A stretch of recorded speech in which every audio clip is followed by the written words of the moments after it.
दत्ताची मूर्ती आपण नेहमी 3 मुखांची पाहतो, पण महाराष्ट्रात एक असं ठिकाण आहे जिथे दत्तांचं दर्शन एकाच मुखात होते, ते म्हणजे नारायणपूर. नमस्कार मंडळी, श्री स्वामी समर्थ. पुण्यापासून 35 ते 40 किलोमीटर अंतरावर असलेल्या पुरंदर किल्ल्याच्या पायथ्याशी असलेले नारायणपूर. या मंदिराची सर्वात खास गोष्ट म्हणजे इथली एकमुखी दत्ताची मूर्ती. सामान्यतः भगवान दत्तात्रयांची मूर्ती 3 मुखांची असते, पण इथे एकाच मुखात दत्तांचं दर्शन होतं. त्यामुळे हे मंदिर खूप दुर्मिळ आणि विशेष मानले जाते.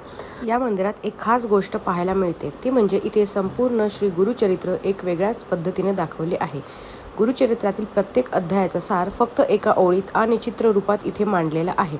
म्हणजेच काही मिनिटात संपूर्ण गुरुचरित्राचा अर्थ समजतो. ही गोष्ट पाहिल्यावर खरंच जाणवतं, ज्ञान किती सुंदर पद्धतीने सांगता येतं. कुरवपूर, गाणगापूर, अक्कलकोट, नरसोबाची वाडी आणि आता नारायणपूर अशी आमची दत्त परिक्रमा इथेच पूर्ण झाली. या प्रवासाने आम्हाला एकच जाणवलं, दत्तगुरूंची कृपा असेल तर भक्तांचा प्रत्येक पाऊल हा योग्य दिशेने पडतो. श्री गुरुदेव दत्त.